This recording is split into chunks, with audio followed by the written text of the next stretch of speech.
Ndasubiye kubaramutsa mweba nywanyi mukurikira iyi mboneshakure yacu ari no yanyu Shiramatsiko TV. Ni imboneshakure imwe rudende idushikiriza inkuru n'ibiganiro utaronka ahandi.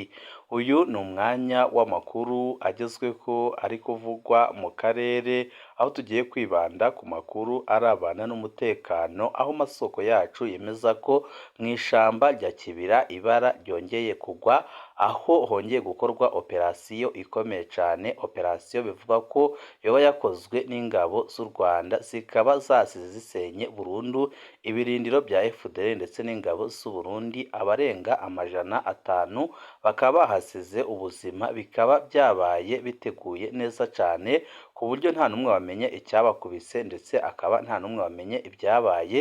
Ibi byose bikaba bikomeje kumvisha Perezida Evariste Ndayishimiye, naho we avuga ko adashobora guhagarika umugambi afise wo gutera u Rwanda afatikanije n'interahamwe zasize zisenye u Rwanda mu mwaka w'1994, aho haba jenoside yakorewe abatutsi.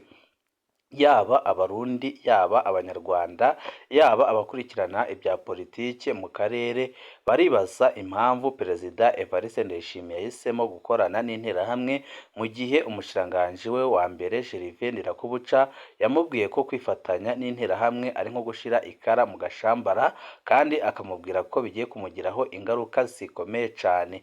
Abatari bake baribaza inyungu Perezida Evariste Ndayishimiye yabashaka kugira ngo ategure intambara. Benshi bakanibaza impamvu adashobora gukora ikindi kintu adabanje kwiteranya n'igihugu cy'u Rwanda, mu gihe bizwi neza ko u Rwanda ariko rwakoze ibishoboka byose kugira ngo rukingire ubutegetsi bwe, igihe generali Arengeyome Bunyoni yagira ngo amutembagaze.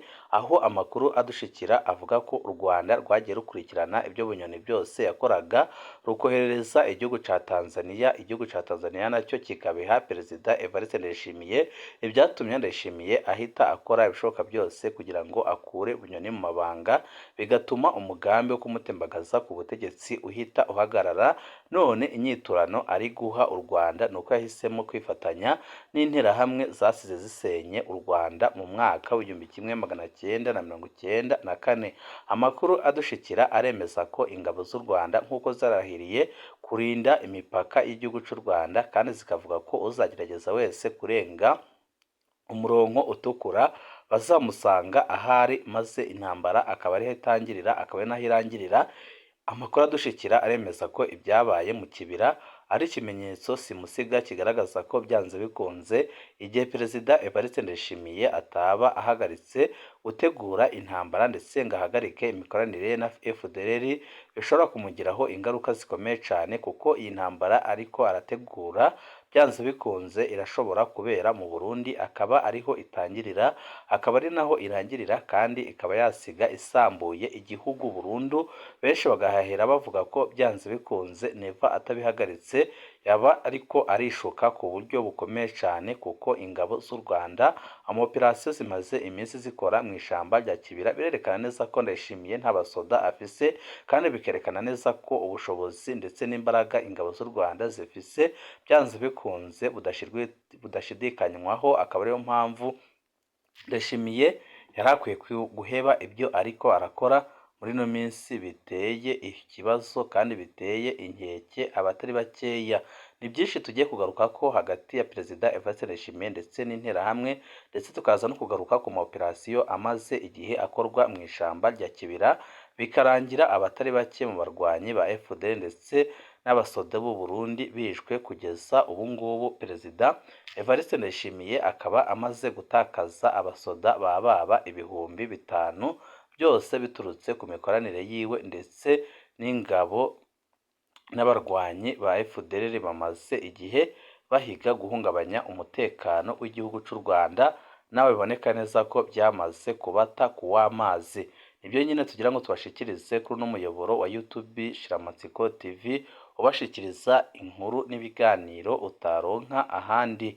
Wifuza kuzajya bamwe mbere bashikirwa n'inkuru n'ibiganiro bene nk'ibi, byonda kuri sabone kugira ngo uko dushizeho amakuru n'ibiganiro bene nk'ibi ujye uba uwa mbere mu gushikirwa nabyo. ingabo zirenga ibihumbi 5,400 ziramaze gupfa kubera imikoranire iri hagati ya Perezida Evariste Ndayishimiye ndetse n'interahamwe. Abarundi barakwiye gushira igitutu kuri uyu muyobozi wabo ariwe General Evariste Ndayishimiye akava inyuma ya FDL kuko niwe urimo kubihomberamo ku buryo bukomeye cyane. Ijoro ryakeye mu ishamba rya Kibira inkuba itagira amazi yongeye kumuhekura kandi ikaba yahitanye abasirikare batari bakeya b'u Burundi, ikimenyetso cyerekana ko byanze bikunze Ndayishimiye atazi uwo bahanganye kandi atazi ubushobozi bwiwe kuko abasirikare amaze gutakariza mu ishamba rya Kibira baramaze kuba umurengera, tutavuze interahamwe zintarikeya zimaze kuhagwa ndetse n'imbonerakure zaje kwifatanya n'interahamwe kugira ngo bategure ibitero ku Rwanda.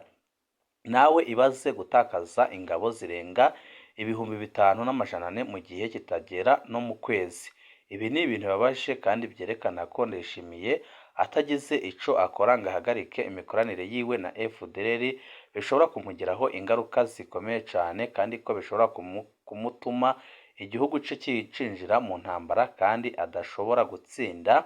Akaba ariyo mpamvu abatari bake bahanura Ndayishimiye gukora ibishoboka byose akavavanura n'ayo mabi ariko arakora, ndetse abarundi ubwabo akaba ariko bakora ibishoboka byose kugira ngo batabare igihugu babanje gukuraho ubutegetsi bwa Perezida Evariste Ndayishimiye kuko ari ubutegetsi bubi, ubutegetsi budafise ico bumariye abenegihugu, ahubwo ubutegetsi bushaka kumarira abana b'abarundi ku macuniro, aho ariko arategura intambara bikaboneka neza ko nta n'ubushobozi na buke afite bwo kurwana izo ntambara ariko arategura. Harya ngo bamwe muri ba Thomas ngo mwemera mubonye, abatari bake cyane cyane biganjemo abarundi kubera ko nta kimenyeshamakuru na kimwe mu Burundi kiriko kiravuga kuri ibi biriko biraba mu Kibira. Abarundi bamwe n'abandi baribaza ko byaba ari ukuri cyangwa se ko bitaba ari ukuri, ariko ukuri nuko ari uko bimeze kandi ko ingabo z'u Rwanda zaba arizo ziri gukora ibyo bintu, aho amoperasiyo amaze kuba mu Kibira amaze guhitana ingabo z'u Burundi zirenga ibihumbi 5,400. Mwabonye abazirwa abasirikare ba 8 bakomeye muri Afurika ngabo mu ishamba rya Kibira. Umuzayirwa ugiye ku rugamba ntashobora kugenda adafise ibikoresho bihagije, aba special force bo bikaba kakarusho. Mu by'ukuri ntago ari abasoda ba Kongo turiko turavuga abasoda b'u Rwanda bamaze iminsi bakora akazi gahambaye cyane mu ishamba rya Kibira, aho bari guhasha interahamwe za Perezida Evariste Ndayishimiye zaje gukambika hafi y'u Rwanda ngo zitegura ibitero byo guhungabanya umutekano w'u Rwanda. Musanzwe mureba akarasisi ka special force ya ziriya ngabo z'u Rwanda, niyo yaba ari umwijima ntiwahita ndetse niyo yaba ari umwijima ntiwahita batakubonye, ariko hari abanyagihugu barinzwe kugira perezida n'igisirikare cy'ikinyamwuga ntako bisa. Utekereza kurenga umurongo utukura ukaba kakubayeho. Ndayishimiye rero ari gushaka kurenga umurongo utukura kandi by'ukuri arahura n'ingorane zikomeye cyane. Kuva FARDC yatangiye kurasa kuri FDL na FRN bari mu Kibira, nge ndatangira kuganira ku bindi bintu. FARDC ntabwo yashobora kurasa mu Kibira kuko FARDC ishuditse bikomeye na FDL ndetse n'ingabo z'u Burundi. Ingabo z'u Rwanda amakuru adushikira yemeza ko arizo ziriko zirarasa mu Kibira, bikarangira abategetsi b'u Burundi bavuze ko abasoda babo bakubiswe n'inkuba kandi mu by'ukuri babishwe n'ingabo z'u Rwanda ziriko ziraharanira kurinda umutekano w'igihugu cy'u Rwanda guhera mu mbibi zacyo hose. Ejo nzababwira ku bintu bihambaye cyane ndetse n'ibiteye ubwoba biriko biraba mu ishamba rya Kibira, aho Ndayishimiye amaze kuhahombera abasoda batari bakeya kandi akaba amaze kubona isomo rikomeye cyane ko gutera u Rwanda bitamukundira, kuko igihe cyose atekereje no kuba yagaba igitero na kimwe ku Rwanda yisanga abasoda ndetse n'abo bari gufatanya arizo izo nterahamwe bose biciwe rimwe. Amakuru adushikira aremeza ko igihe haba operasiyo ya mbere yasize ihitanye abasoda b'u Burundi batari bake n'izo nterahamwe, byateye uburakari bukomeye cyane Perezida Evariste Ndayishimiye, agahita ategura ibitero bikomeye cyane byo kwihora kandi agahita abitegura mu gihe gitoya. Icyo gihe amaze kubona ibintu bigenze gutya, yahise ategeka abajenerali nka bose gukora ikintu kimwe gikomeye kandi gihambaye. Yabategetse ko bakura ingabo z'u Burundi mu kibira bakajijisha bakazijyana mu yindi ntara, bityo bakaza kuzana izindi ngabo zikomeye cyane kandi zimenyereye intambara, zikaza mu ijoro zikinjira mu kibira amaze zigategura ibitero bikomeye cyane ku Rwanda. Ibyo byarakozwe, byari bimaze igihe kirenga indwi hafi zibiri zari zigiye kuzura. Izo ngabo zashitse mu kibira zihita zituma ko interahamwe zitari nkeya zibarizwa mu mutwe wa FDL zikaba zarazanye n'abazarendo ndetse n'imbonerakure. Amakuru adushikira akaba avuga ko nabo nyine bari baje kugira ngo bafashe igisirikare cy'u Burundi ndetse n'interahamwe gukora igitero gikomeye cyane ku Rwanda, igitero bo bari bise ko ari igitero cyo kwihorera. Ibi bakimara kubitegura, iperereza ry'u Rwanda nk'uko Ndikuriyo, umunyamabanga mukuru w'umugambwe ku butegetsi mu Burundi, aherutse kubitangaza ko ingabo z'u Rwanda zaba zorohereje maneko mu gihugu cy'u Burundi.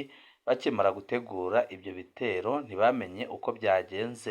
Ku munsi w'ejo mu ijoro batewe n'aba special force bo mu Rwanda, amaze babinjirana batazi ibyo ari byo ndetse batari no kubabona, ariko barabonaga, ku buryo basize basenye ibirindiro byose, bagasenya intwaro bari bazanye ndetse bakica abatari bake, aho mu ijoro rimwe abarenga 400 bose biciwe rimwe, harimo ingabo z'u Burundi, hakabamwo aba FDL, aba FRN ndetse n'imbonerakure ndetse n'abandi bakeya babarizwa muri wazarendo bari bavuye muri Congo baje gufasha izo nterahamwe ndetse na Perezida Evariste Ndayishimiye gutera u Rwanda, dore ko imikoranire iri hagati y'u Burundi na Congo ari yuko igihugu kimwe muri ibyo cyaterwa cyatabara. Akaba ariyo mpamvu biboneka neza ko na wazarendo yari yaje kugira ngo ihe umusada Ndayishimiye nk'uko bari babisabwe na Perezida w'igihugu cya Congo, aho yabasabye ko bose bokorera hamwe amaze bagahungabanya umutekano w'igihugu cy'u Rwanda. Ariko nabo ubwabo bamaze kubibona ko ibyo bitabahira, kandi bamaze kubibona neza ko igisirikare cy'u Rwanda gicungeye imbibi z'igihugu ku buryo bukomeye cyane, ku buryo n'uwari wese wanagerageza gutera u Rwanda uretse no kubikora no kubitekereza ni ikibazo gikomeye cyane, kuko Ndayishimiye ari kuririsha ijisho rimwe arabye ibisiga by'abasoda biwe ndetse n'izo nterahamwe yahisemo gushyira imbere kugira ngo azifashe guhungabanya umutekano w'u Rwanda. Ibi byose nyine bikaba biriko biramurwanira mu mutwe, yakiyongeraho n'ubutegetsi bwe bugeze ku mfiro, aho amakuru adushikira yemeza ko abarundi bose barahiye bakarengwa, bakavuga ko mu matora yimirije imbere ata murundi n'umwe uzongera kujya inyuma ya CNDD-FDD, kubera ko CNDD-FDD biboneka neza ko aho igejeje igihugu ari habi, ariko bakemeza ko ubutegetsi bwabaye bubi ari ubutegetsi bwa Perezida Evariste Ndayishimiye. Turabandanya kubakurikiranira amakuru y'ibiriko birakorwa ndetse n'ibiriko biravugwa mu gihugu cy'u Burundi, nyuma y'uko abandi basoda benshi bishwe. Abarundi bakaba barakaye bakavuga ko batazemera kugumya guhendwa n'ubutegetsi bw'igitugu bwa Perezida Evariste Ndayishimiye. Mu kandi kanya kari buze n'andi makuru turi buze kubashikiriza, aho tuza kubereka uko operasiyo zitandukanye zagiye zikorwa mu kibira, ndetse tukabereka n'amakuru ahari yuko igihe cyose bazaba bagikorana na FDL ndetse bakaba bacumbikiye FDL mu ishyamba rya Kibira, ingabo z'u Rwanda zizajya zibagabaho ibitero kandi zigasiga zihitanye abatari bake. Ibihe byiza nibyo ndabipfurije.